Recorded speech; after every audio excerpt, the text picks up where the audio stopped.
Yellowbirds check in. 2, 3, 4. Weather wasn't great, and we faced some challenging airspace for this one. So I should get a TFR warning on ForeFlight any second, because we're heading right for it. Class Delta in 4.3 miles. Caution, TFR ahead. A dissimilar four-ship formation in bumpy conditions. Jesus, what the hell was that? Okay. Was hard work for all of us, but we were well briefed and have total trust in each other. Second pass, gentlemen, get tight.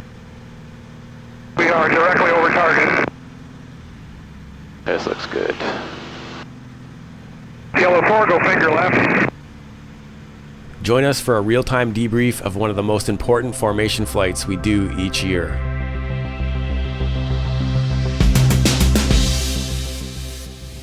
Rain or shine, we always try our best to launch as many of the fleet aircraft as we can for this event. This really showcases why I chose this paint scheme for the RB-14. This airplane would not exist without the crew from the Canadian Aviation Museum, and it's a total honor to fly with them. Yellowbirds push 124.7. I'm the only one with modern avionics, so it takes the others a little bit longer to change frequencies. Windsor Tower, the Yellowbirds are holding short of 30 on taxiway Delta. We're ready for takeoff with a momentary delay.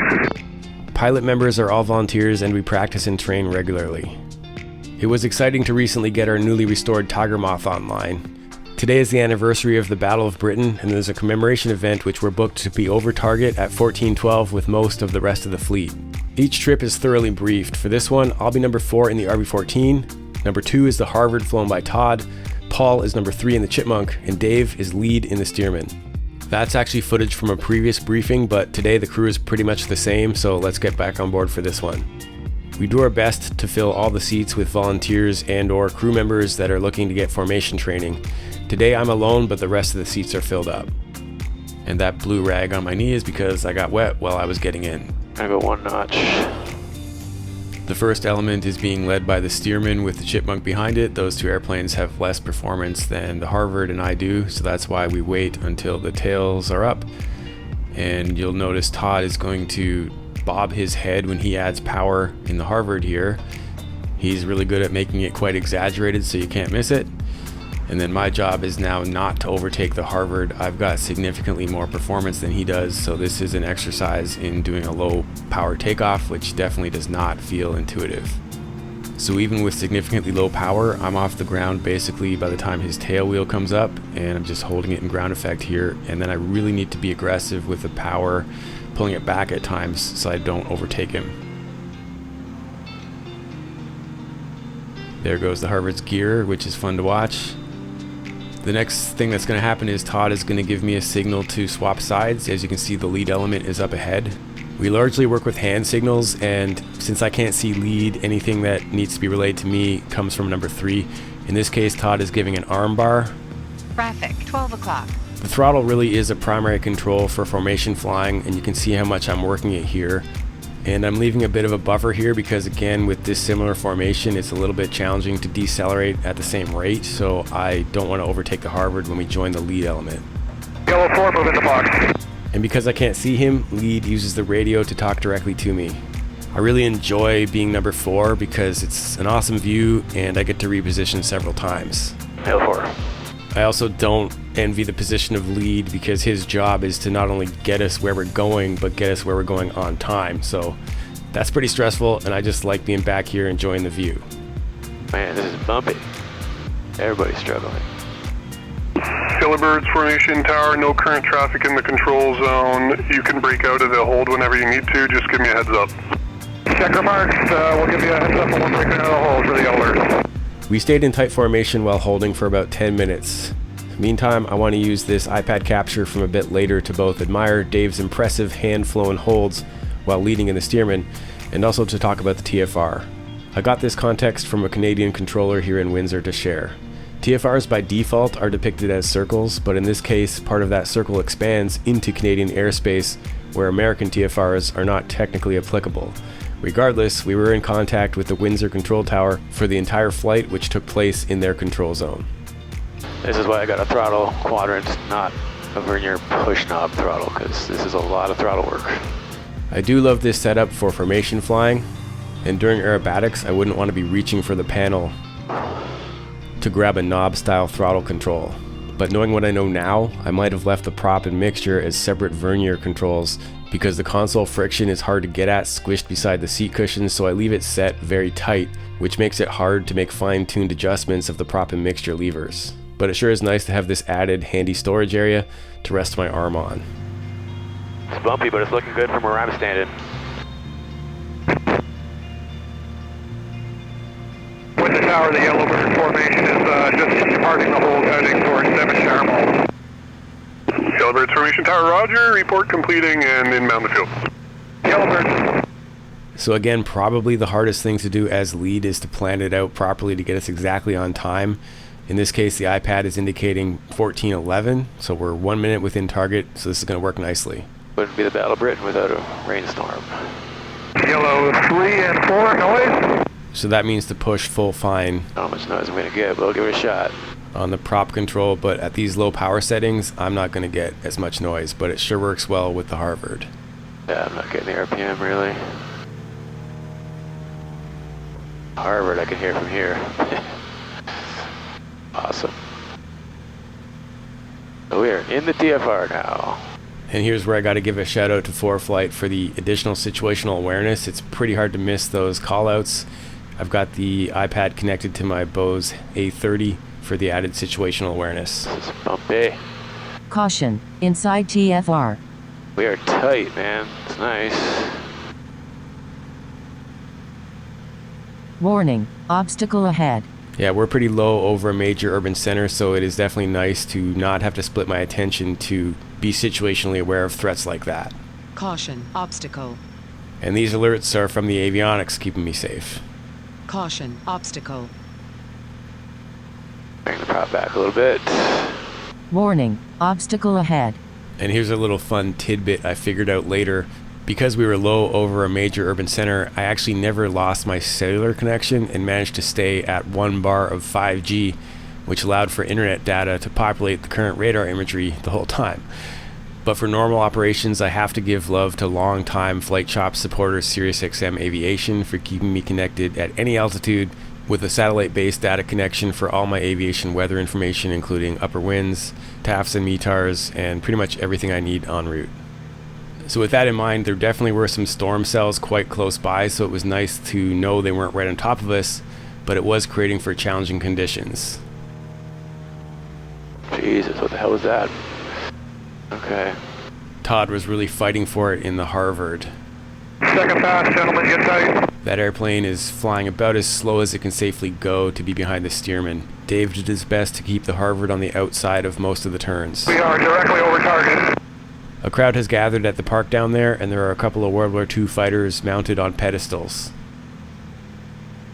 This looks good. 3 and 4, noise off.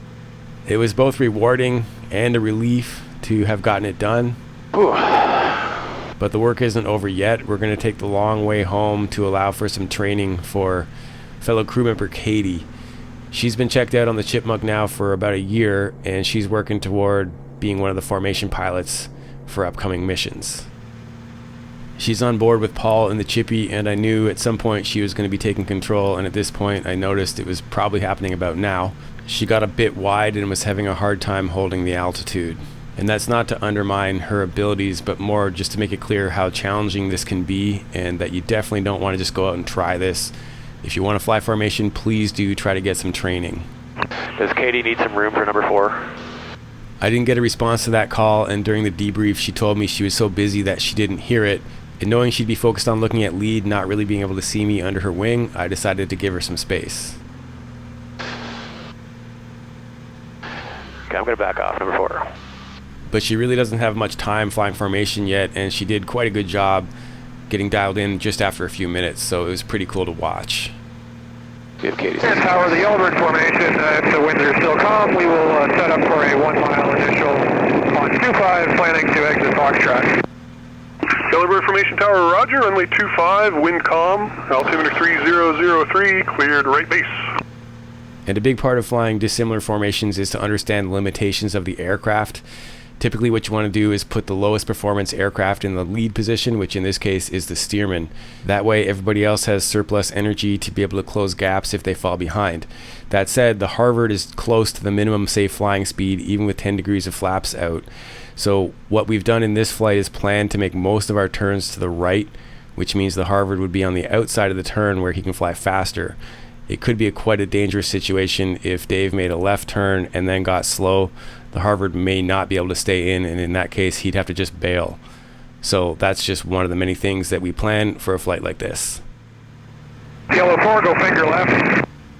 So now Dave is going to reconfigure the formation so that we can set up for a left-hand brake. So initially he's got me on finger left, and then after I confirm that I'm in position, Yellow 4. he knows we're good to go for the next position change, which will be signaling Todd to slide over to the other side, and I'll follow him underneath, which is going to happen after we get lined up for initial, which is basically an extended final approach flying level at pattern altitude, and then we'll get cleared for the left-hand brake. And I want to take this opportunity to thank ATC in Windsor for being super supportive. The controllers here in the tower work to understand what our needs are. And in this case, there's going to be a little bit of an inside joke because previously there had been some confusion about what we were looking for on one of our brakes. Yellow Bird Formation Tower, the brake is approved. Cleared for a not very low approach, runway 25. Report the brake. Yes, Yellow Bird, report the brake. So what was happening there is that the tower controller was being cheeky because we were doing the brake at 1,000 feet. But when Dave is flying the Harvard on its own, he'll typically come down low with a lot of energy at like 20 feet AGL, pitch up to bleed off his energy to get himself into landing configuration. And here's what that looks and sounds like.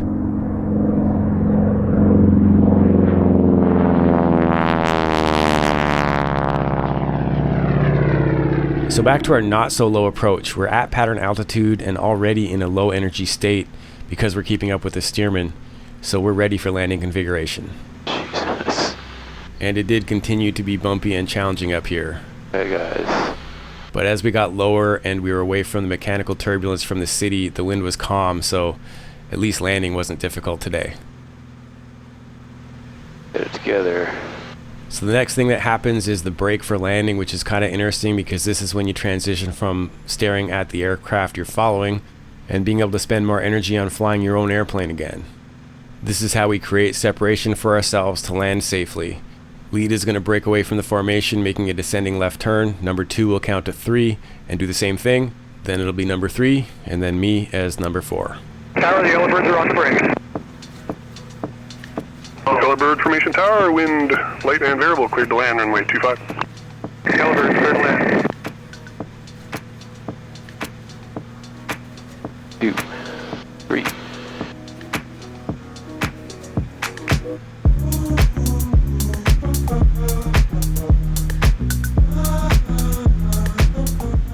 Yellow lead is landing left. 2, 3. 4. We all checked in there to confirm we understood what that meant in terms of which side we'd be landing on. So with lead landing left, 2 would land right, 3 would land left, and then I would land right. This is of course assuming you did it with kind of minimum space so it looks good, so you're safe, but you're still close to the aircraft that's ahead of you. So if you end up landing long and overrunning, which is definitely a cardinal rule not to do in formation, you should not pass the aircraft ahead of you at any time, especially during landing. You'd be safe because you're on the other side of the runway. But anyways, in this case, I gave myself too much space, so you're not even going to see the Harvard here when I'm landing. He's already kind of turning off. So anyway, that's a debrief point to myself. I did not need to be as far as I was. I could have been closer, but anyways. So if you have any questions about formation flying, please leave a comment, and I'll try to address it if I make another one. 4 is down and safe. Lead check. And until next time, keep your flight chops sharp. Yellow Bird Formation Tower, taxi via Foxtrot, crossing a 30 Gulf, just monitor ground, 121.7. Yellow Bird Formation, thank you very much, Lance. And the Yellow Birds, when on Foxtrot, go 121.7. Canopy. Oh.